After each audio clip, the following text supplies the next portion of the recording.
Mercredi, jour par excellence pour donner l'existence à notre Père Saint Joseph. Mercredi, c'est toujours l'hommage qu'on fait à Saint Joseph. Notre Père, notre Papa de Nazareth. C'est lui qui, avec la Vierge Marie et avec notre Seigneur Jésus, va nous accompagner tous les jours de notre existence. Plus que jamais, il faut revenir à l'horizon. Plus que jamais, il faut revenir à la prière. Mais la prière comme une rencontre avec lui, avec Dieu lui-même, avec Jésus. Fais l'expérience. La prière, c'est pas seulement apprendre les 10 commandements. C'est pas seulement d'apprendre un livre et des paroles apprises par cœur. La prière, c'est quelque chose, l'oraison, c'est quelque chose de beaucoup plus profond. C'est un dialogue, un partage d'amitié avec celui qui habite notre cœur. Dans les profondeurs de votre cœur se trouve Jésus ressuscité. Cherche-le. Il est beau. L'expérience du Christ. Il faut lui dire, montre-moi ton visage. Laisse-moi te voir. Là, il faut croire. C'est la foi. Donc, asseyez-toi et il faut lui dire, j'ai entendu que tu existes. Je ne t'ai pas vu. Je veux te voir.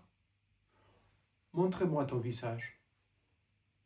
Laisse-moi entendre ta voix. Touche mon cœur. J'ai besoin de cela. Et attends. Il va y avoir un moment dans lequel lui-même, Jésus, lui-même, va toucher ton cœur avec quelque chose de très simple. Mais il va te dire, mais voilà. Et ça change l'existence, je t'assure. Mais il faut donner la place à Dieu. Il faut laisser tomber les portables, l'Internet, tout. Et dire, mais voilà, je t'assure, il va arriver. Plus que jamais, regarde la situation actuelle. Regarde la guerre, regarde la violence, l'oubli de Dieu. À quel point on arrive à être des monstres capables de détruire l'humanité, de faire une dictature, d'arracher l'existence des autres par l'absence de Dieu.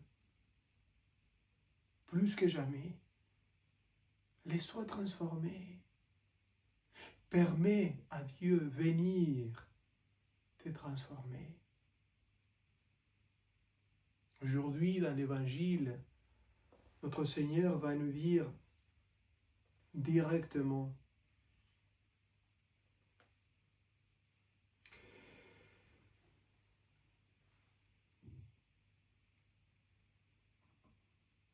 vous ne savez pas ce que vous demandez. Pouvez-vous boire la coupe que je vais boire? Ils vont répondre oui. La réponse est, ma coupe, vous le boirez. Quant à siéger à ma droite et à ma gauche, ce n'est pas à moi de l'accorder. Il y a ceux pour qui cela a été préparé par mon Père. Et après, il va dire, vous le savez, les chefs des nations, les commandants et maîtres, les grands font sentir leur pouvoir parmi vous. Il ne devra pas être ainsi. Celui qui veut devenir grand parmi vous sera votre serviteur. Celui qui veut être parmi vous le premier sera votre esclave. Ainsi, le Fils de l'homme n'est pas venu pour être servi, mais pour servir et donner sa vie en rançon pour la multitude. Comment faire pour donner la vie? Comment faire pour être esclave des autres? Comment faire pour, comme il disait Thérèse de l'Enfant, tout donner et se donner soi-même. Elle va dire, aimer c'est tout donner, c'est donner soi-même. Comment faire? Si normalement on se cherche soi-même, on veut prendre des choses, des richesses, des pouvoirs, et on veut retenir, on veut reprendre tout pour soi et s'enfermer sur soi. La seule manière, c'est faire l'expérience de Dieu. Donc, c'est un après. La première chose qu'il faut vivre, c'est vivre l'expérience de Dieu, l'action transformatrice de Dieu, la transfiguration. Il faut vivre cette expérience, la transfiguration, c'est-à-dire la transformation, le débordement de la présence de Dieu.